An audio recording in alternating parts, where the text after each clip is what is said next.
My name is Miguel Casais. I'm one of the founders of the band, and I play drums. I'm Marco. I play keyboard and sometimes guitar. I'm Guilherme, and I'm playing all the keyboards with Marco. And I'm Pedro, Tatanka. I play the guitar and I sing as well. And we are the Black Mamba, just in case you don't know. Okay,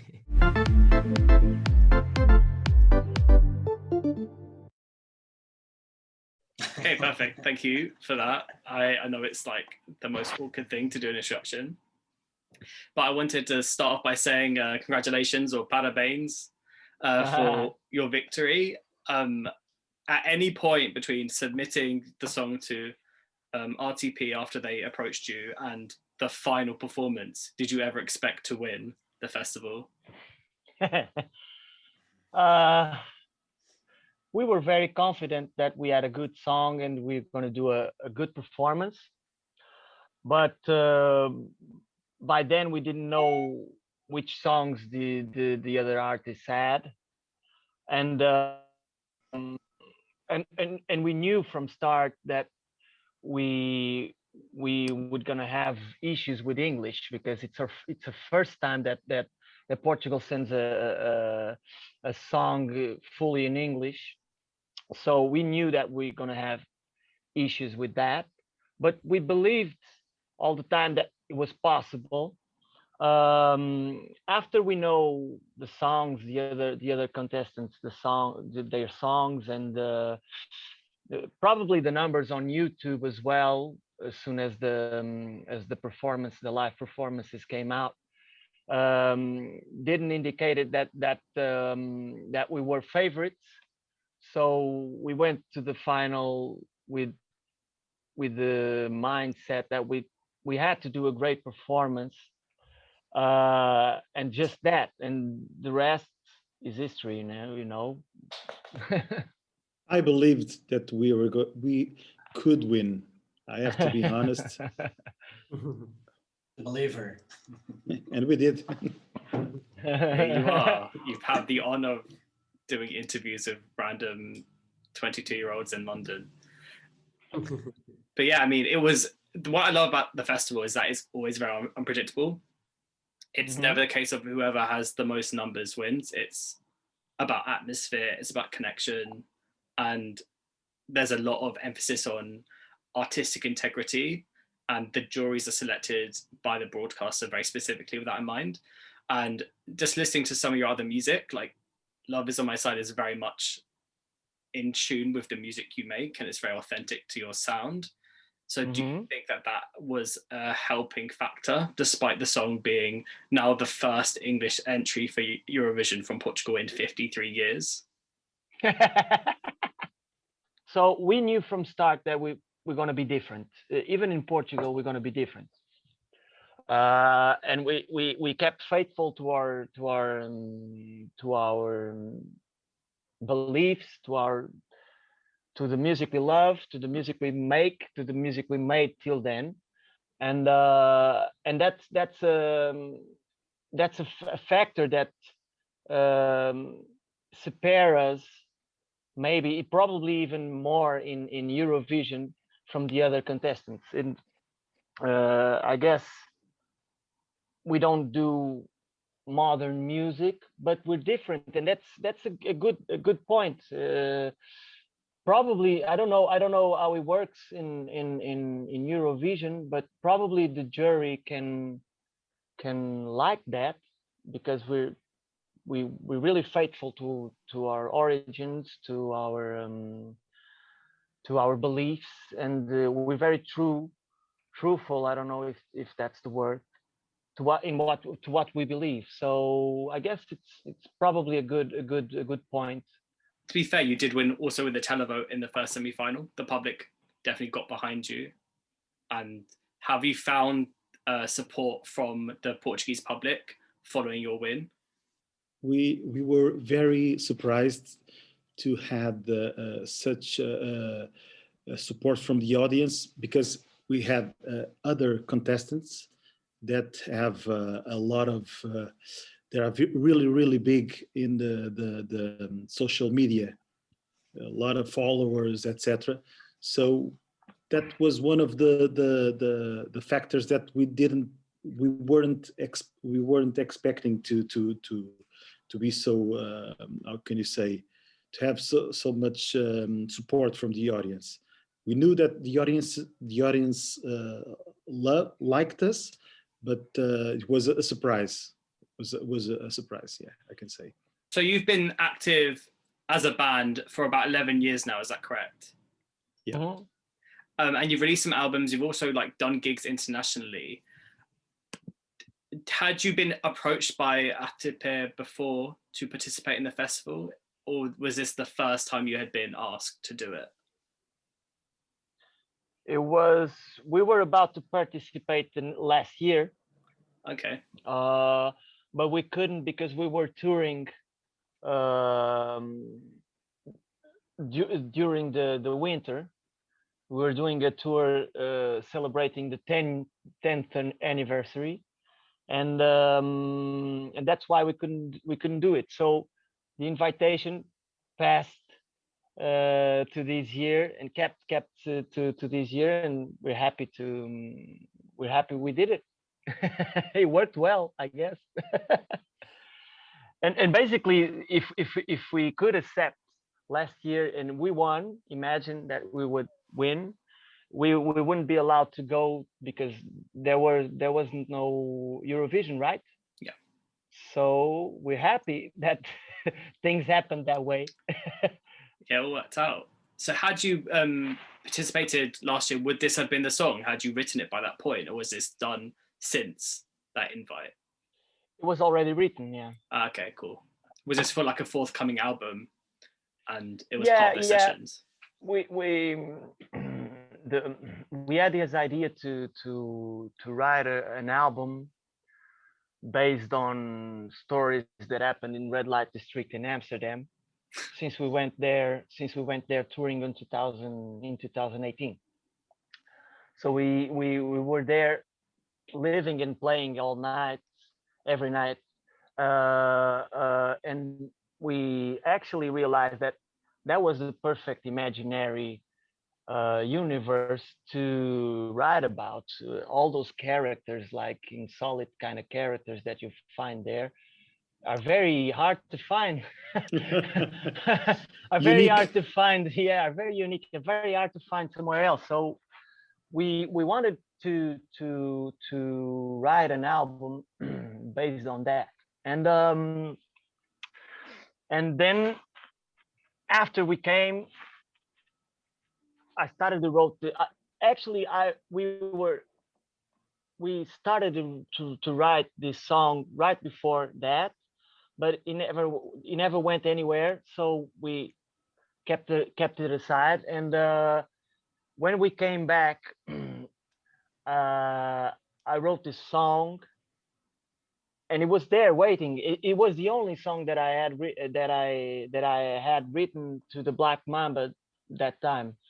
So yeah, these two specific times that the song was written, before Amsterdam and after Amsterdam.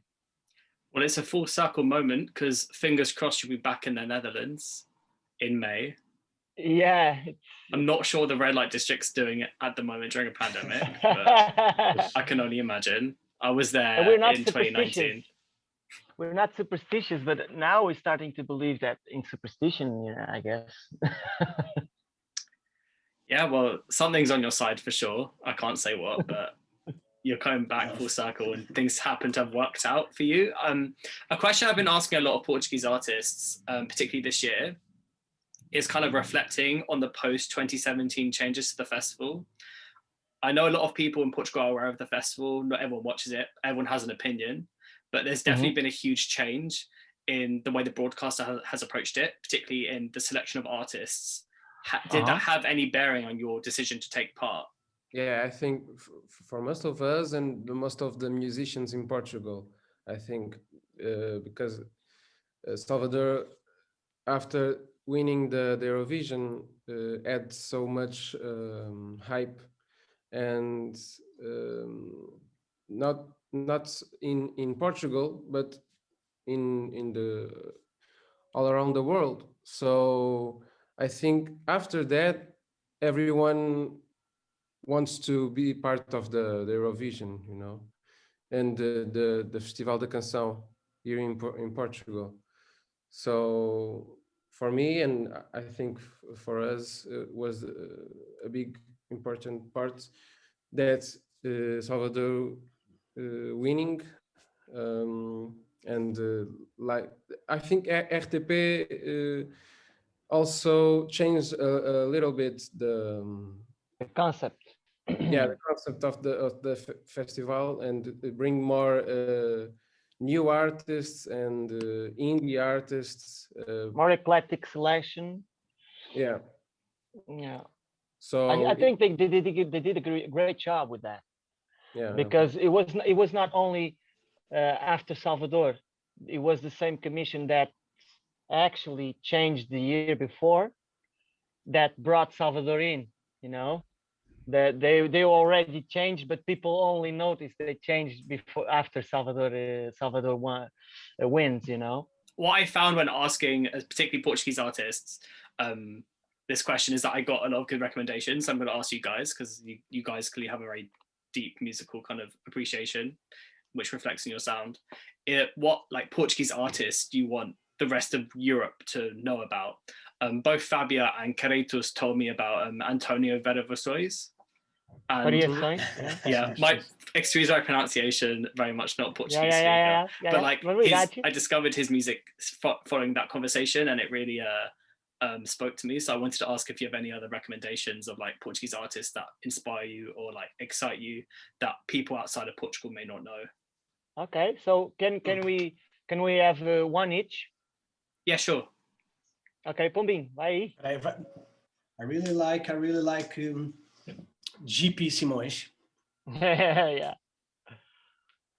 He participated like 2 years ago, right? 2 years, yeah. Before Salvador or after? I don't remember. Yeah, you should check him out. You should. It was after. You should check him out. GP Simões. GP Simões. He's a quite character. He's really good, and he writes really good songs. Everybody should know him for sure. Guy, what's your thoughts about it? One of the most important for me was José Afonso. It was like one of the revolutionary singers, and from the 70s, right? Yeah, and was part of my childhood. Yeah, I can say a band that we already done we got into a TV show paying homage to this band that's called Trovante.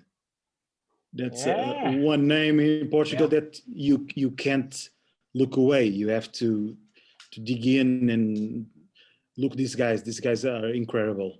Back from the past. Great tunes, very original. You have to check them out. And very ahead of their time, right? Yeah. Well, sure. Very ahead of their time. So I have one.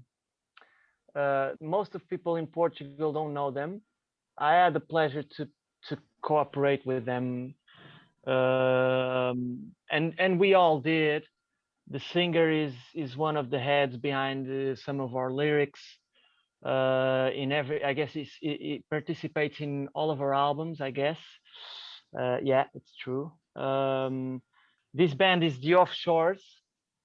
They sing in English. They have this kind of the Tarantino kind of style. They're really good. They're old guys. The singer was the first punk singer in Portugal in the 70s, the late 70s. And they have really good musician in imaginary and aesthetics, and I guess you people should check them out. Yeah. Thank you for sharing. I really appreciate any recommendations, especially from countries that their musical scene doesn't always cross over to the rest of the continent. It's always great to get that insight, and that's something great about the festival that RTP have definitely implemented recently. My final question to you all is what your hopes and expectations are, because in May 200 million people will hear your song. Oh yeah. So I just want to know like what your hopes are, if you have any particular expectations, or you're just going to go with it. Like, how do you feel about this platform that you're about to have? To me, one of the biggest and most important things to me and to us that could happen, you already told us, to how many? 200 million. 200 million. Yeah, like about 200 million are gonna watch us. So that's gonna be great to promote our work and to open the borders so we can finally tour more often throughout Europe. And that's the biggest dream that this band always had. And hope everything goes right and we can travel to Rotterdam to share our music and our love to the world. What's your thought, guys? I have zero expectations. I was just want to have fun with my friends. And come back to the Netherlands. Yeah, A lot of fun. and write some music there. Yeah, man. Yeah, it's the same. Yeah. To plant some the- seeds of our band, yeah. And have a good experience in the Eurovision, because I think it's a once in a lifetime Experience, right? Yeah. Yeah, well, we can lie to you as well, because We can. we can't lie. If we go well in the how do you say, na classificação, In the, classification The ranking? the the ranking. ranking, yeah. If we go well, it's going to be better for us. It's going to be better to the Portuguese people, because from now on we represent the Portuguese people. We're not only representing ourselves, and that's a big burden to carry. But we're very confident in our abilities to do that really well. And then the the destiny belongs to God. Portugal always stand behind their artists, no matter what.